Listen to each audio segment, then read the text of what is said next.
Jadi kalau kita berbicara tentang lagu-lagu Minang gitu ya kayak. Jadi lagu-lagu Minang ini liriknya tuh banyak kiasan. Betul. Ya. Jadi dengan banyaknya kiasan tersebut, otomatis kita sebagai penyanyi itu sudah lebih sensitif dengan lirik-lirik sesuatu dengan satu lirik gitu. Jadi mungkin liriknya orang awam tidak paham nih ini maknanya apa, tapi kita sebagai seorang penyanyi kita harus paham dengan makna tersebut.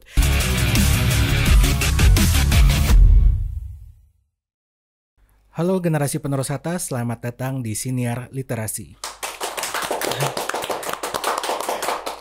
Episode kali ini kita kedatangan tamu spesial, ada Jody Setiawan. Iya benar kan. Jody Setiawan ini seorang yang sangat berprestasi gitu ya. Prestasi terbarunya di tahun ini tuh pernah juara 3 Bintang Radio Indonesia di Jakarta ya. Benar. Kemudian peringkat 6 Peksi Minas dalam rangkai lagu solo. Iya betul. Benar. Kemudian juga certified internship di beberapa stasiun TV di Indonesia seperti itu. Tepuk tangan dong buat Jody. Oke Jody, apa kabar ini? Alhamdulillah baik hari ini. Alhamdulillah. Bisa diceritain nggak Jody kapan dan gimana Jody pertama kali jatuh cinta pada dunia musik, terutama musik daerah nih? Oke, kalau pertanyaannya kapan nih Kak, mungkin bisa dimulai pada saat Jody kecil gitu Kak. Jadi waktu Jody umur mungkin bisa dikatakan 4 tahun atau 5 tahun, jadi waktu itu sudah suka nih dengan musik-musik daerah. Khusus waktu itu mungkin Kakak juga tahu nih seorang pedendang legend dulu, Misra Molay.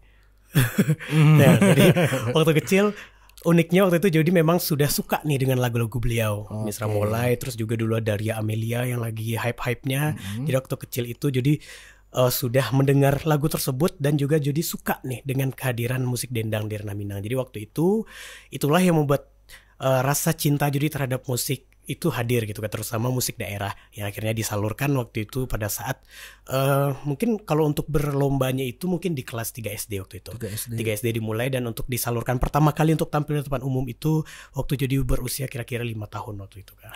Oke, luar biasa ya.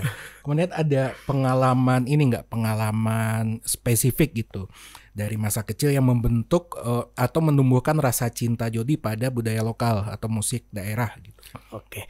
Kalau pengalaman untuk budaya lokal seperti itu Kak, mungkin dari kecil itu memang Jody berasal dari Pariaman, di mana Pariaman itu sangat kental nih Kak dengan budaya daerah dan lain sebagainya. Jadi dari kecil itu Jody sudah menyaksikan sendiri kebudayaan daerah, seperti ada yang namanya Salawat Dulang dulu kalau di Pariaman, ada Indang dan lain sebagainya, juga ada nyanyian dan sebagainya.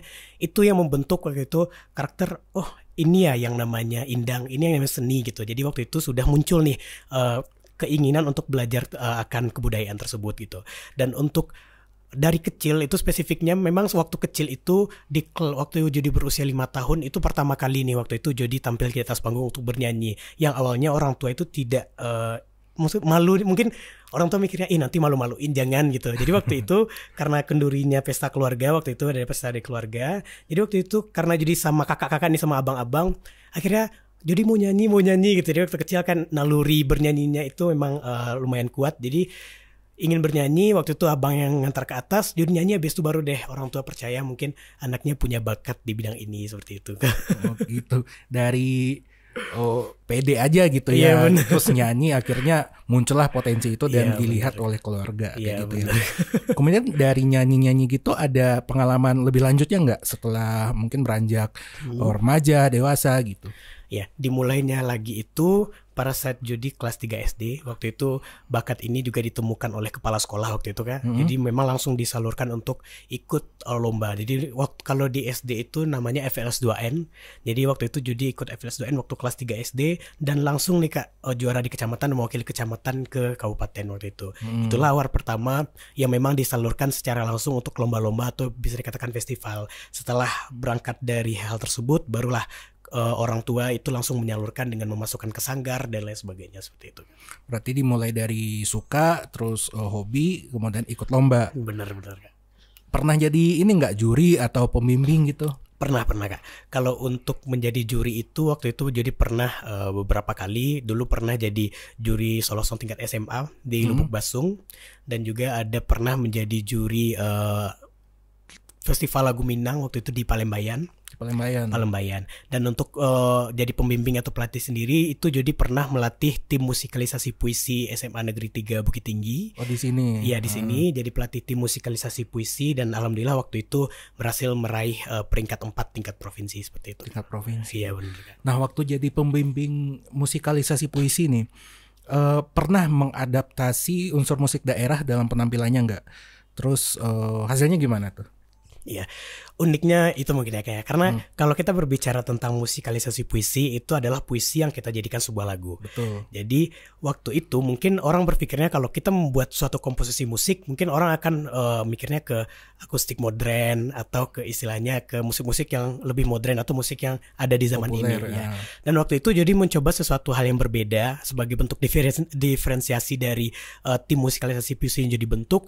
Kami waktu itu mengganti drum dengan gendang. Terus kami melodinya menggunakan talempong, ada gitar bass, ada bansi yang waktu itu jadi mengadaptasi musik tersebut menjadi suatu istilah penampilan utuh karena bentuknya grup waktu itu kan. Jadi bentuk penampilan utuh, dan di dalam puisi tersebut jadi ubah iramanya menjadi irama seakan-akan dendang Minang seperti itu Kak. Sebagai bentuk hal unik yang ingin kami tonjolkan kepada juri bahwa kami tidak menampilkan musisi kali puisi yang pada umumnya, namun kami coba sesuatu yang di luar musikalisasi puisi pada umumnya seperti itu Kak.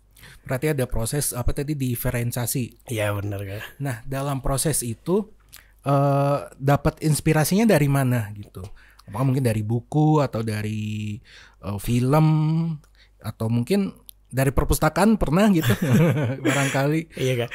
Jadi memang sebelum kita membuat satu karya, kita butuh yang namanya riset terlebih dahulu gitu kan.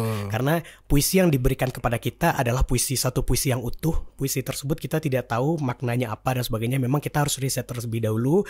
Kira-kira dengan makna seperti ini, gambaran atau musik seperti apa yang bisa balance dengan tampilan ini gitu. Jadi waktu itu untuk mencari referensi, jadi memang lebih banyak ke literasi digital gitu Kak, mencari referensi-referensi melalui internet, mungkin dari video atau beberapa juga ada melalui buku puisi yang memang dilombakan waktu itu, dan juga jadi cari waktu itu referensi melalui video. Salah satunya adalah video-video tentang musik-musik tradisi atau video-video penampilan musik tradisi yang akhirnya jadi adaptasi kembali dan akhirnya jadi bentuklah musikalisasi puisi tersebut seperti itu Kak. Oke, jadi terus menurut Jody nih, peran musik tradisional itu ada nggak dalam membentuk karakter saat tampil di panggung, khususnya dalam panggung kompetensi apalagi tingkat nasional gitu? Oke baik. Jadi kalau kita berbicara tentang lagu-lagu Minang gitu ya kayak. Jadi lagu-lagu Minang ini liriknya tuh banyak kiasan.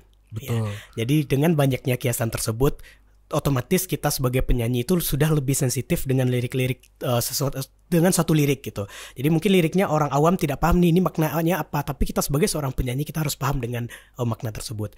Pada saat Jody sudah beranjak nih, sekarang kan banyaknya mungkin lomba ke pop Indonesia dan sebagainya, beranjak ke hal tersebut karena kita sudah sensitif di awal dengan istilahnya perasaan dan lain sebagainya. Pada saat Jody sudah adaptasi ke musik pop, itu akan mempengaruhi bagaimana Jody menjiwai lagu-lagu pop tersebut, lagu-lagu dengan mungkin liriknya pop Indonesia dan sebagainya gitu. Karena dari awal di Minang sendiri kita sudah sensitif nih Kak dengan hal tersebut, dan pada saat jadi lomba di nasional, hal yang ingin jadi tonjolkan di tingkat nasional adalah penjiwaan dari lagu tersebut gitu. Mungkin di nasional itu istilahnya berlomba-lomba menampilkan improv yang tinggi-tinggi, misalnya suara yang menggelegar, tapi tidak. Jadi waktu itu ingin menonjolkan perasaan di dalam lagu tersebut agar juri pun tahu gitu. Karena gini Kak, lagu itu sebenarnya satu hal yang berkaitan juga dengan literasi gitu. Jadi dengan bernyanyi itu kita ingin menyampaikan pesan gitu. Dengan Jody awalnya ditempa dengan lagu-lagu Minang yang kaya akan makna, akhirnya pada saat sudah beralih ke lagu pop, jadi mampu untuk menampilkan hal tersebut di depan dewan juri seperti itu Kak. Oke, luar biasa. Berarti lebih ke penghayatan ke lagunya gitu ya. Iya, benar Kak. Kemudian Jody, saya baca portofolionya Jody, dan saya juga kepoin nih Spotify-nya. Ternyata Jody udah punya single ya? Iya sudah, alhamdulillah. Ada yang pertama itu Mimpi Sinergi dan Mimpi Sinergi Beraksi. Iya benar. Kemudian Pemenang. Iya benar. Ya. Lumayan lagunya enak. Teman-teman kalau penasaran boleh kepoin di Jody Setiawan ya, di Spotify atau di kanal lagu lainnya gitu. Di YouTube ada. Ada. Banyak kanal-kanalnya, bisa teman-teman kepoin. Nah, bicara tentang single ini, apakah ada nilai-nilai atau filosofi tradisional yang sengaja diintegrasikan gitu ke lagu-lagu single milik Jody? Oke, benar. Kalau untuk lagu Mimpi Sinergi Beraksi, karena waktu itu memang Mimpi Sinergi Beraksi ini memang waktu itu sebenarnya audiensnya itu adalah remaja. Jadi ada satu komunitas yang meminta Jody untuk membikinkan soundtrack untuk kegiatan mereka. Jadi waktu itu memang jadi pure musiknya jadi bikin modern. Tapi kalau untuk lagu pemenang, waktu itu memang kami integrasikan saluang di dalam musik tersebut gitu Kak, karena Jody ingin menampilkan ciri khas daerah, karena lagu pemenang ini bercerita tentang yang menciptakan sebenarnya Bang Zam. Jadi lagu ini bercerita tentang semangat seseorang untuk meraih mimpi gitu. Jadi setiap manusia tuh tak lepas dari masalah gitu intinya. Jadi waktu itu karena kami berasal musisi ranah Minang, jadi waktu itu kami mencoba memasukkan instrumen saluang ke dalam lagu tersebut sebagai bentuk hal unik yang ingin kami tonjolkan seperti itu Kak. Kalau itunya boleh diceritain nggak di lagu pemenang ini proses kreatifnya gimana? Oke. Jadi memang untuk lagu pemenang ini awalnya memang Jody berangkat dari Mimpi Sinergi Beraksi waktu itu Kak. Jadi salah satu produser itu namanya Bang Zam. Jadi dia tertarik nih ingin membuat lagu motivasi juga. Jadi waktu itu dia langsung meng-hire Jody untuk menjadi salah satu penyanyi dalam single itu, berduet dengan Bang Peren namanya. Okay. Jadi lagu tersebut akhirnya diproduce lah musiknya oleh Bang Raffi Mahaldi, yang akhirnya kami berumbuk bersama kira-kira musiknya seperti apa dan kira-kira hal apa yang ingin kita tonjolkan gitu. Jadi di dalam lagu itu memang kami bikinnya ada unsur Minang, ada modern, dan juga kami sedikit memasukkan unsur internasional karena di akhir lirik lagu itu ada lirik yang berbahasa Inggris seperti itu. Betul. Oke. Kalau dari proses pembuatan lagu pemenang itu ada tantangannya nggak? Tantangan utama apalagi ketika memasukkan unsur lokal nih ke karya Jody? Kalau untuk tantangan sebenarnya tidak ada tantangan yang bikin istilahnya tantangan yang benar-benar menyulitkan kami gitu Kak. Mungkin tantangannya hanya kepada kayak keterbatasan jarak gitu, karena untuk lagu ini pun diproduksinya itu di Kota Padang. Jadi waktu itu jadi sedang tidak di Kota Padang, jadi lagi di Bukit Tinggi. Jadi waktu itu jadi memang agak bolak-balik. Sebenarnya hanya jarak aja untuk tantangannya gitu Kak. Yang lainnya alhamdulillah bisa terlaksana dengan baik gitu Kak. Oke.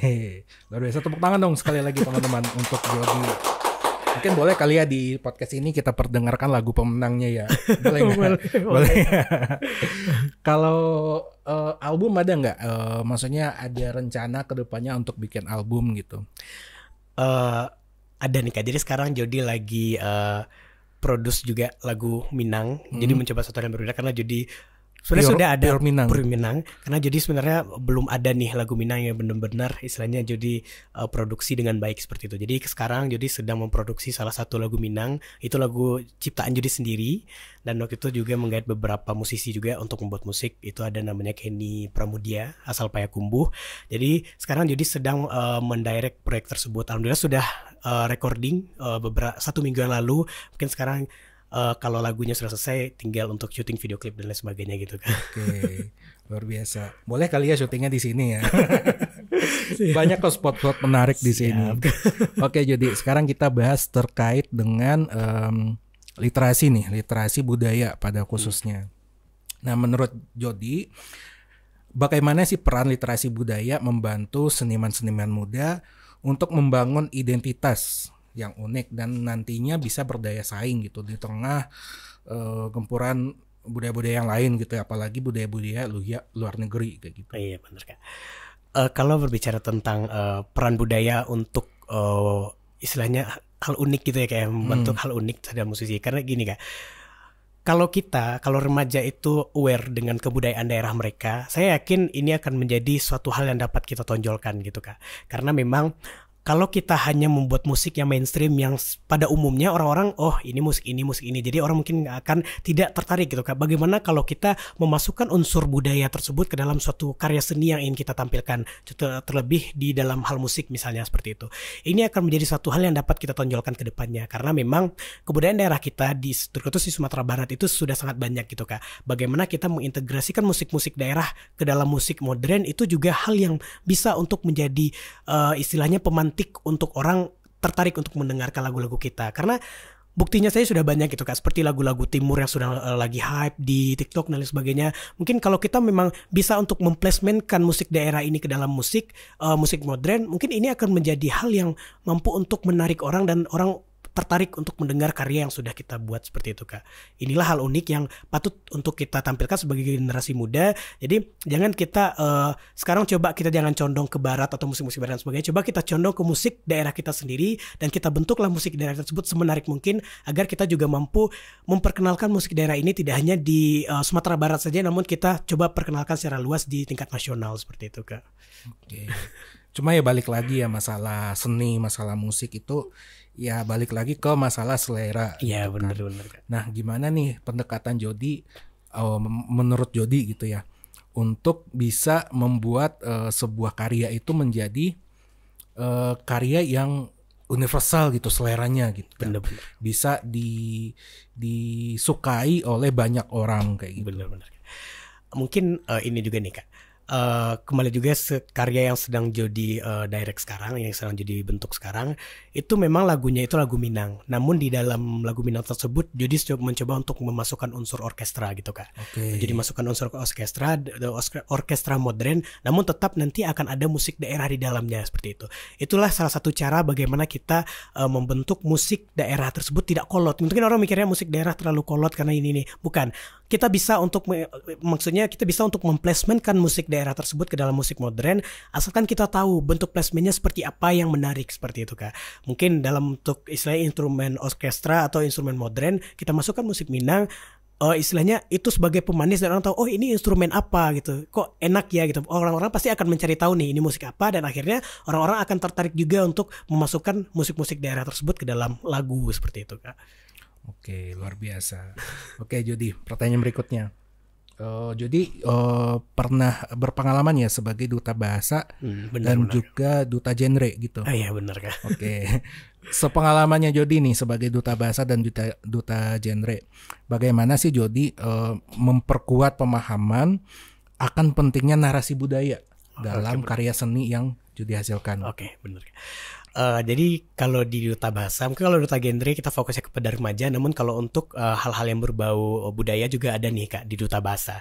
Jadi duta bahasa itu kita kenal ada yang namanya Trigatra Bangun Bahasa, yaitu kita pengutamaan bahasa Indonesia, pelestarian bahasa daerah dan penguasaan bahasa asing. Nah, untuk konteks budaya itu sebenarnya ada masuk ke dalam segmentasi pelestarian bahasa daerah. Jadi duta bahasa bersama Balai Bahasa bersama Duta Bahasa Sumatera Barat sudah pernah nih Kak melakukan revitalisasi bahasa melalui kebudayaan Sijobang di Kabupaten 50 Kota. Jadi ada namanya budaya Sijobang di Kabupaten 50 Kota.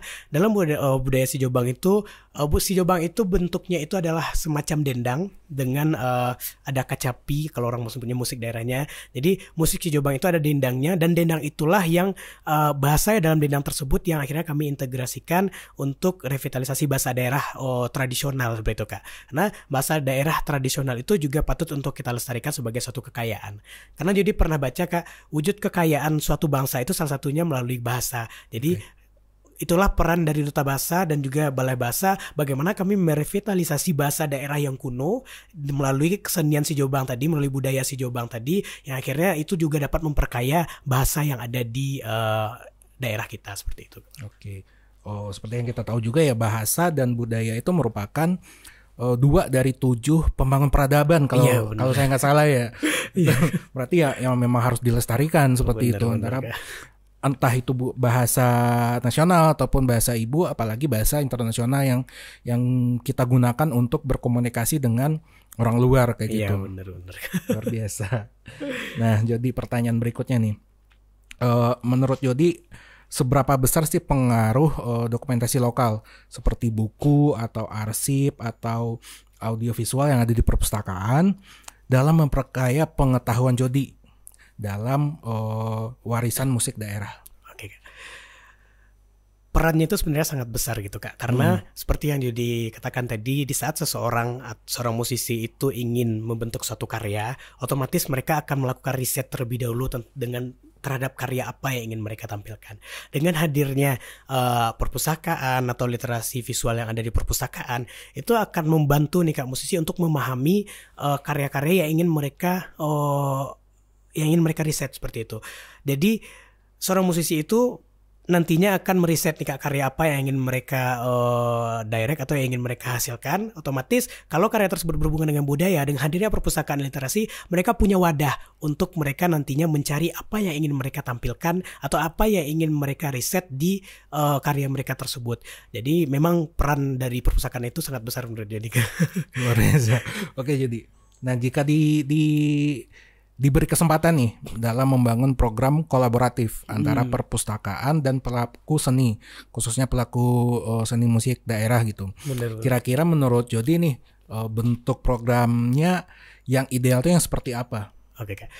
Menurut jadi bentuk program yang ada itu sebenarnya perpustakaan ini juga bentuk ruang kreatif sebenarnya. Betul. Ya, ruang kreatif yang mana di sini orang-orang akan menimba ilmu dan akan memvisualkan ilmu tersebut ke dalam hal yang ingin mereka bentuk atau mereka buat seperti itu. Mungkin bersama perpustakaan nih Kak, program yang bisa musisi buat itu adalah bagaimana kalau kita melakukan riset bersama. Setelah kita lakukan riset bersama, riset tersebut akan kita lahirkan sebuah karya seni dan kita tampilkan kepada masyarakat. Setelah itu nanti hasil dari riset di perpustakaan kita tampilkan kepada masyarakat dan kita akan adakan talk show dengan masyarakat.